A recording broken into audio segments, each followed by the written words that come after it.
नमो भगवते तस्मै कृष्णायादभुतकर्मणे रूपनाम विभेदेन जगत्कीर्ति यूयते सच्चिदानन्दरूपाय विश्वोत्पत्त्यादिहेतवे तापत्रय विनाशाय श्रीकृष्णाय वयं नुमे।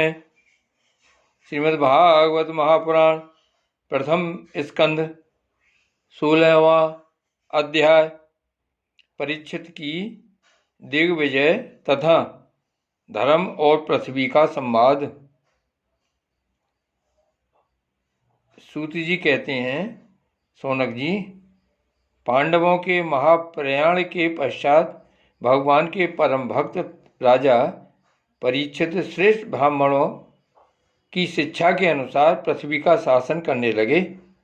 उनके जन्म के समय ज्योतिषियों ने उनके संबंध में जो कुछ कहा था, वास्तव में वे सभी महान गुण उनमें विद्यमान थे।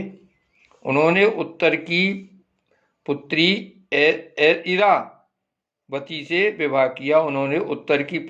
इरावती से विवाह किया।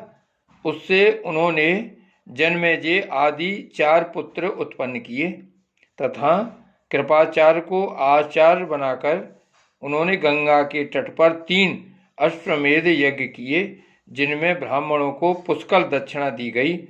उन यज्ञों में देवताओं ने प्रत्यक्ष रूप में प्रकट होकर अपना भाग ग्रहण किया था। एक बार दिग्विजय करते समय उन्होंने देखा कि शूद्र के रूप में कलियुग राजा का वेश धारण करके एक गाय और बैल के जोड़े को ठोकरों से मार रहा है। तब उन्होंने उसे बलपूर्वक पकड़कर दंड दिया। सौनक जी ने पूछा, महाभाग्यवान सूत जी, दिग्विजय के समय महाराज परीक्षित ने कलियुग को दंड देकर ही क्यों छोड़ दिया, मार क्यों नहीं डाला? क्योंकि राजा का वेश धारण करने पर भी था तो वह अधम शूद्र ही जिसने गाय को लात से मारा था।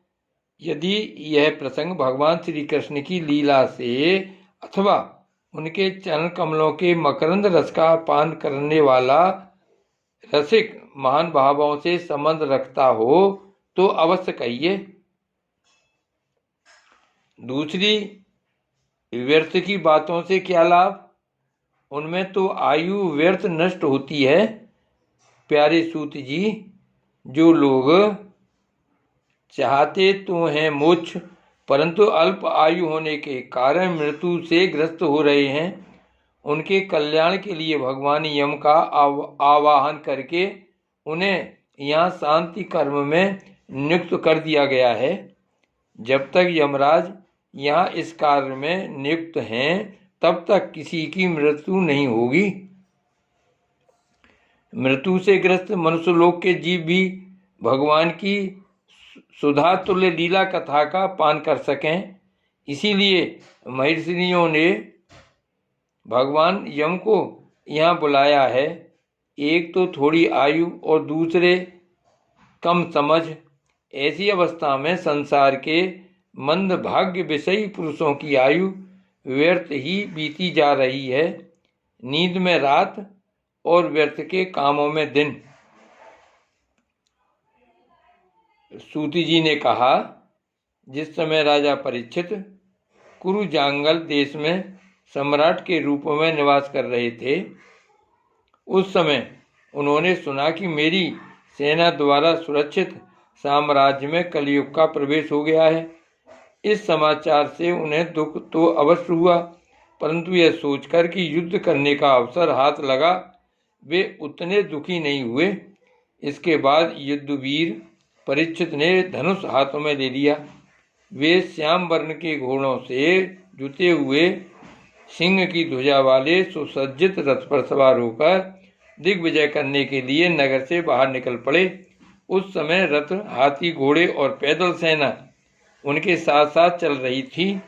उन्होंने भद्राश्व, केतुमाल, भारत, उत्तर कुरु और किमपुरुष आदि सभी वर्षों को जीतकर वहां के राजाओं से भेंट ली।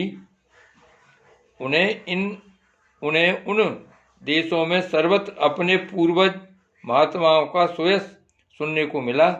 उस यशोगान से पद पद पर भगवान श्री कृष्ण की महिमा प्रकट होती थी। इसके साथ ही उन्हें यह भी सुनने को मिला था कि भगवान श्री कृष्ण ने अश्वत्थामा के ब्रह्मास्त्र की ज्वाला से किस प्रकार उनकी रक्षा की थी। यदुवंशी और पांडवों में परस्पर कितना प्रेम था तथा पांडवों की भगवान श्री कृष्ण में कितनी भक्ति थी। जो लोग उन्हें ये चरित्र सुनाते उन पर महामना राजा परीक्षित बहुत प्रसन्न होते। उनके नेत्र प्रेम से खिल उठते। वे बड़ी उदारता से उन्हें बहुमूल्य वस्त्र और मणियों के हार उपहार रूप में देते। वे सुनते कि भगवान श्री कृष्ण ने प्रेम परवश होकर पांडवों के सारथी का काम किया, उनके सभासद बने, यहाँ तक कि उनके मन के अनुसार काम करके उनकी सेवा भी की। उनके सखा तो थे ही, दूत भी बने। वे रात को शस्त्र ग्रहण करके वीरासन से बैठ जाते और शिविर का पहरा देते। उनके पीछे पीछे चलते, स्तुति करते तथा प्रणाम करते। इतना ही नहीं, अपने प्रेमी पांडवों के चरणों में उन्होंने सारे जगत को झुका दिया। तब परीक्षित की भक्ति भगवान श्री कृष्ण के चरण कमलों में और भी बढ़ जाती। इस प्रकार वे दिन दिन पांडवों के आचरण का अनुसरण करते हुए दिग्विजय कर रहे थे। उन्हीं दिनों उनके शिविर से थोड़ी ही दूर पर एक आश्चर्यजनक घटना घटी। वह मैं आपको सुनाता हूँ। धर्म बैल का रूप धारण करके एक पैर से घूम रहा था। एक स्थान पर उसे गाय के रूप में पृथ्वी मिली। पुत्र की मृत्यु से दुखनी माता के समान उसके नेत्रों से आंसुओं के झरने झर रहे थे। उसका शरीर श्रीहीन हो गया था। धर्म पृथ्वी से पूछने लगा। धर्म ने कहा, कल्याणी, कुशल से तो हो न? तुम्हारा मुख कुछ कुछ मलिन हो रहा है, तुम श्रीहीन हो रही हो। मालूम होता है तुम्हारे हृदय में कुछ न कुछ दुख अवश्य है। क्या तुम्हारा कोई संबंधी दूर देश में चला गया है जिसके लिए तुम इतनी चिंता कर रही हो? कहीं तुम मेरी तो चिंता नहीं कर रही हो कि अब इसके 3 पैर टूट गए, एक ही पैर रह गया है? संभव है तुम अपने लिए शोक कर रही हो कि अब शूद्र तुम्हारे ऊपर शासन करेंगे। तुम्हें इन देवताओं के लिए भी खेद हो सकता है जिन्हें अब यज्ञों में आहुति नहीं दी जाती, अथवा उस प्रजा के लिए भी जो वर्षा न होने के कारण अकाल एवं दुर्भिक्ष से पीड़ित हो रही है। देवी, क्या तुम राक्षस शरीर के मनुष्यों के द्वारा सताई हुई अरिच्छित स्त्रियों एवं आर्त बालकों के लिए शोक कर रही हो? संभव है विद्या अब कुकर्मों और विद्या अब कुकर्मी ब्राह्मणों के चंगुल में पड़ गई है और ब्राह्मण विप्रद्रोही राजाओं की सेवा करने लगे हैं और इसी का तुम्हें दुख हो। आज के नाम मात्र के राजा तो 16 आने कलयुगी हो गए हैं। उन्होंने बड़े बड़े देशों को भी उजाड़ डाला है। क्या तुम उन राजाओं या देशों के लिए शोक कर रही हो? आज की जनता खान पान, वस्त्र, स्नान और स्त्री सहवास आदि में शास्त्रीय नियमों का पालन न करके स्वेच्छाचार कर रही है। क्या इसके लिए तुम दुखी हो? माँ पृथ्वी, अब समझ में आया हो न हो, तुम्हें भगवान श्री कृष्ण की याद आ रही होगी। माँ पृथ्वी, अब समझ में आया हो न हो, तुम्हें भगवान श्री कृष्ण की याद आ रही होगी, क्योंकि उन्होंने तुम्हारा भार उतारने के लिए ही अवतार लिया था और ऐसी लीलाएं की थीं जो मोक्ष का भी अवलंबन हैं। अब उनके लीला संवरण कर लेने पर उनके परित्याग से तुम दुखी हो रही हो। देवी, तुम तो धन रत्नों की खान हो। तुम अपने कलेश का कारण जिससे तुम इतनी दुर्बल हो गई हो मुझे बतलाओ। मालूम होता है बड़े बड़े बलवानों को भी हरा देने वाले काल ने देवताओं के द्वारा वंदनीय तुम्हारे सौभाग्य को छीन लिया है। पृथ्वी ने कहा, धर्म, तुम मुझसे जो कुछ पूछ रहे हो वह सब स्वयं जानते हो। जिन भगवान के सहारे तुम सारे संसार को सुख पहुंचाने वाले अपने चारों चरणों से युक्त थे, जिनमें सत्य, पवित्रता, दया, क्षमा, त्याग, संतोष, सरलता, सम, दम, तप, समता, तितिक्षा, उपरति, शास्त्र विचार, ज्ञान, वैराग्य, ऐश्वर्य, वीरता, तेज, बल, स्मृति, स्वतंत्रता, कौशल, कांति, धैर्य, कोमलता, निर्भीकता, विनय, शील, साहस, उत्साह, बल, सौभाग्य, गंभीरता, स्थिरता, आस्तिकता, कीर्ति, गौरव और निरहंकारता, ये 39 अप्राकृत गुण तथा महत्वाकांक्षी पुरुषों के द्वारा वांछनीय शरणागत वत्सलता आदि और भी बहुत से महान गुण उनकी सेवा करने के लिए नित्य निरंतर निवास करते हैं, एक क्षण के लिए भी उनसे अलग नहीं होते।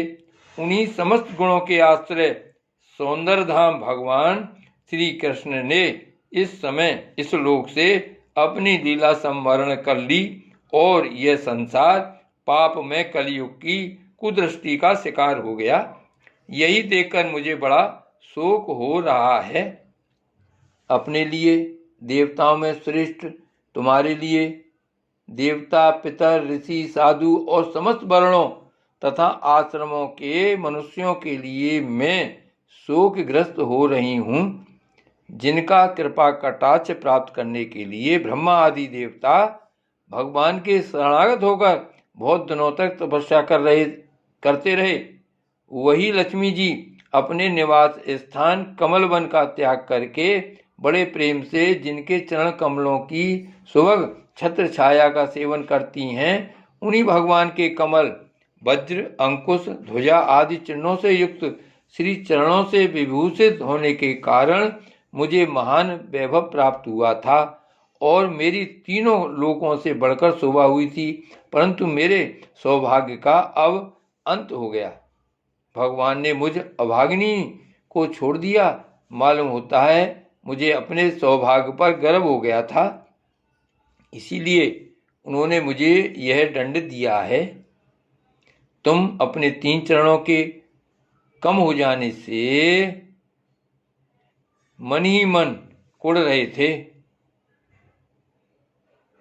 अतः अपने पुरुषार्थ से तुम्हें अपने ही अंदर पुनः सब अंगों से पूर्ण एवं स्वस्थ कर देने के लिए वे अत्यंत रमणीय श्याम सुंदर विग्रह से यदुवंश में प्रकट हुए और मेरे बड़े भारी भार को, जो असुरवंशी राजाओं की सैकड़ों अक्षौहिणियों के रूप में था, नष्ट कर डाला, क्योंकि वे परम स्वतंत्र थे, जिन्होंने अपनी प्रेम भरी चितवन, मनोहर मुस्कान और मीठी मीठी बातों से सत्यभामा आदि मधुमयी माननियों के मान के साथ धीरज को भी छीन लिया था और जिनके चरण कमलों के स्पर्श से मैं निरंतर आनंद से पुलकित रहती थी, उन पुरुषोत्तम भगवान श्री कृष्ण का विरह भला कौन सह सकती है।